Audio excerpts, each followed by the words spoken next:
Shalom Bapak Ibu Saudara, dimanapun Bapak Ibu Saudara berada. Satu kesempatan yang indah bagi saya kalau pada saat ini saya masih ada dan bisa menyaksikan kebaikan serta kemurahan Tuhan yang berlaku dalam hidup saya. Perkenalkan, nama saya Susan, di mana pada kesempatan-kesempatan sebelumnya saya sudah banyak bersaksi bagaimana Tuhan begitu mengasihi saya dan bagaimana Dia memproses saya melalui sakit yang saya alami sejak tahun 2019 yang lalu. Bapak Ibu, Saudara pasti pernah mendengar, kenal pujian ini atau bahkan sering menaikkan pujian ini yang liriknya berkata seperti ini. Ada saatnya yang ku alami tak seperti yang aku ingini. Ku tetapkan hati untuk percaya.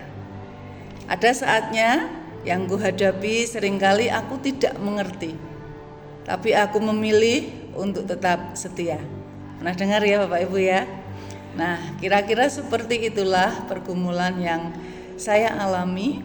Bahkan sampai detik saya bersaksi saat ini, pergumulan itu masih tetap saya hadapi. Bapak Ibu Saudara, tahun 2019 atau sekitar 6 tahun yang lalu, saya ini divonis mengidap kanker payudara stadium 3B. Sebelum vonis itu disampaikan pada saya, sebetulnya saya sudah berdoa pada Tuhan agar diluputkan dari penyakit yang orang bilang penyakit ini sangat mengerikan gitu ya. Tetapi toh saya tetap saja Tuhan izinkan mengalami sakit ini. Tahun 2019 merupakan tahun yang waktu itu sangat berat bagi saya, karena di tahun itulah saya pertama kali mengenal dan mengalami apa yang disebut dengan kemoterapi. Tampak begitu sulit bagi saya karena waktu itu anak bungsu saya masih berumur 2 tahun. Sedangkan kedua kakaknya masih duduk di bangku SD dan SMP. Tidak mudah bagi saya untuk dapat membagi waktu antara pengobatan dengan pekerjaan dan melayani keluarga saat itu. Karena Bapak Ibu Saudara tahu ya, anak-anak di usia tersebut masih banyak bergantung pada kami sebagai orang tuanya. Tapi puji Tuhan pada waktu itu Tuhan izinkan supaya efek kemo yang saya terima tidak begitu berat, sehingga beberapa hari setelah kemo saya masih bisa beraktivitas termasuk mengajar, karena saya adalah seorang guru di ladang yang Tuhan percayakan pada saya sampai saat ini. Bapak Ibu Saudara, proses pengobatan tidak berakhir sampai pada kemoterapi, tapi ini sifatnya disclaimer ya Bapak Ibu ya, karena pengobatan masing-masing pasien kanker itu berbeda tergantung dari jenis dan stadium yang dialami oleh masing-masing orang. Nah, karena stadium saya ini termasuk stadium lanjut, maka saya masih menjalani beberapa pengobatan lain. Setelah kemoterapi sebanyak 6 kali, saya operasi lalu menjalani terapi sinar sebanyak 35 kali. Dalam proses ini justru saya itu merasakan prosesnya lebih melelahkan, karena saya harus bolak-balik Magelang Ungaran setiap hari. Bapak Ibu mungkin paham ya, kalau di rumah sakit itu seringkali kita tidak dapat memprediksi waktu. Kadang kita bisa pulang cepat, tapi kadang juga harus antre panjang. Nah, sesuatu yang tidak menentu ini seringkali membuat saya stres dan ingin mengakhiri pengobatan. Tapi puji Tuhan, Tuhan menolong saya, Tuhan memampukan saya sehingga saya dapat menyelesaikan proses tersebut. Bapak Ibu, saudara-saudari yang dikasihi Tuhan, seiring berjalannya waktu, sel kanker saya ini berkembang sampai terjadi penyebaran di beberapa tulang saya. Di tahun 2022 saya pikir itu merupakan tahun terakhir saya hidup, karena pada tahun itu juga saya terkena COVID. Jadi di suatu hari saya itu pingsan di kamar mandi dan setelah sadar saya tidak bisa bergerak. Tubuh saya membiru dan tidak bisa bicara. Tentu saja suami saya panik. Bahkan orang-orang di sekitar rumah saya sudah berkumpul.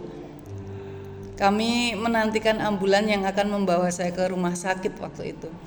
Nah, sambil menunggu, suami saya dalam ketakutan dan kepanikannya, dia menaikkan sebuah pujian.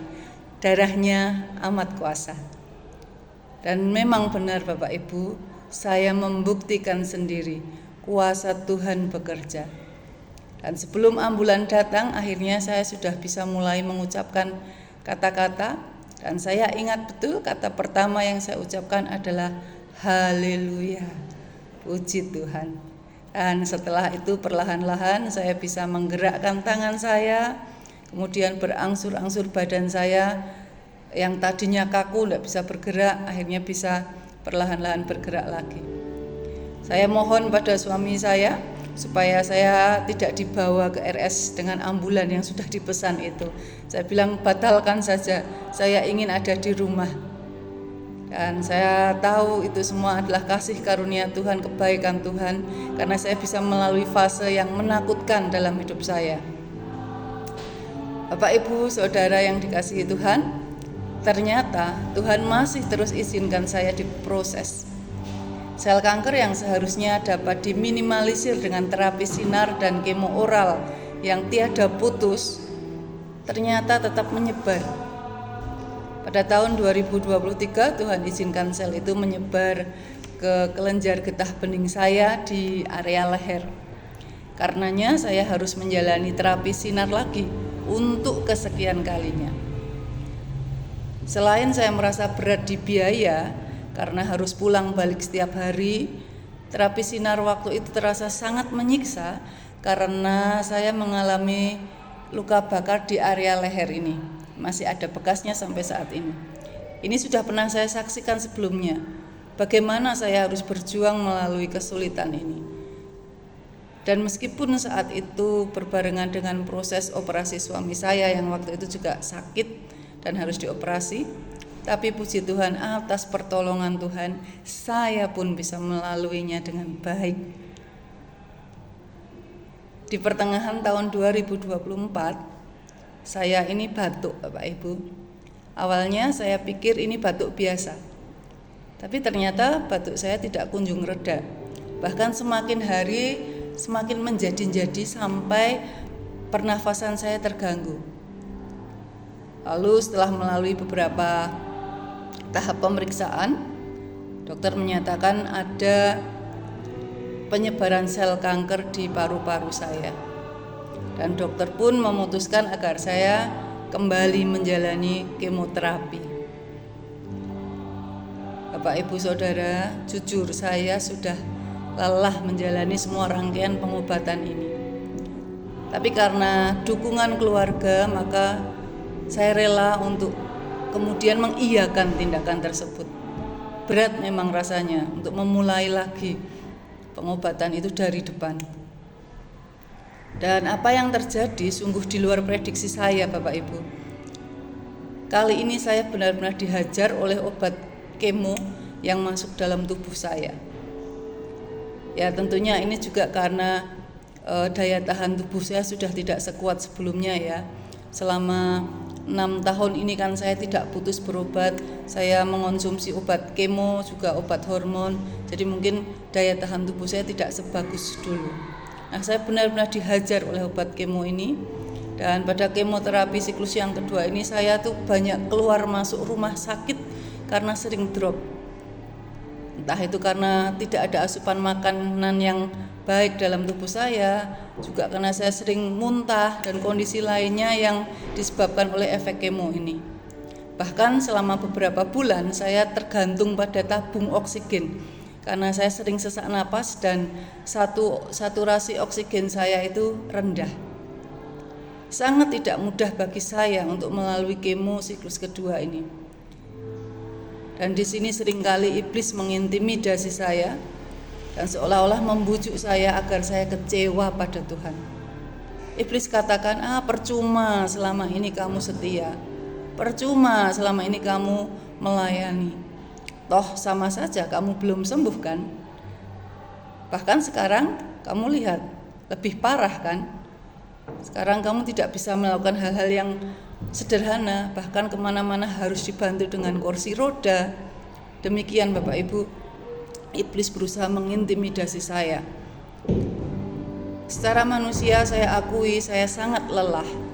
Apalagi saat-saat itu saya sangat tergantung pada bantuan orang lain. Ini kuku-kuku di jari saya ini rusak, bernanah, dan sampai lepas, sakit sekali. Sehingga pekerjaan kecil memakai kancing baju saja saya sampai tidak mampu melakukannya sendiri Bapak Ibu. Marah, sedih, itulah apa ya, itu yang saya rasakan. Tapi dalam kondisi seperti ini saya berusaha untuk tidak kecewa pada Tuhan. Saya berdoa supaya saya mempunyai kerelaan hati untuk Tuhan proses saya. Dan sampai detik ini pun saya masih terus berdoa untuk hal tersebut. Bapak Ibu Saudara, seringkali Tuhan izinkan kita itu hidup dalam serba terbatas, supaya kita tahu bahwa kita punya Tuhan yang tidak terbatas. Seringkali Tuhan izinkan badai bergelora dan dia seolah-olah diam, tidak mau meredakan badai itu. Karena sebenarnya yang dia ingin tenangkan adalah hati kita. Yang dia inginkan adalah kita tetap percaya kepadanya. Kalau bukan karena Tuhan, mungkin saat ini saya bukanlah saya yang ada dan sedang bersaksi di hadapan Bapak Ibu. Kalau bukan karena Tuhan, mungkin tidak ada support yang begitu banyak dari rekan-rekan dan saudara seiman yang sangat menguatkan saya selama saya dalam kelemahan. Saya sungguh bersyukur untuk banyak sekali keajaiban-keajaiban yang terjadi dalam hidup saya, sekecil apapun itu. Dan saya percaya seperti ada dalam sebuah pujian yang liriknya mengatakan ada mujizat dalam bersyukur. Itulah yang saya imani dan saya amini. Tuhan Yesus baik. Dia tidak pernah terlelap menjaga kita. Seperti pujian di awal kesaksian saya tadi, meski ada banyak hal yang terjadi di luar kemauan kita, dugaan kita, tapi biarlah kita menetapkan hati untuk tetap percaya dan setia sampai akhir hidup kita. Suatu saat nanti kita akan mendengar Tuhan berkata, "Masuklah, hai kamu hambaku yang setia." Bukankah itu kerinduan kita bersama Bapak Ibu Saudara? Demikianlah kesaksian saya, kiranya menjadi kekuatan dan berkat bagi kita semua. Tuhan Yesus memberkati. Amin.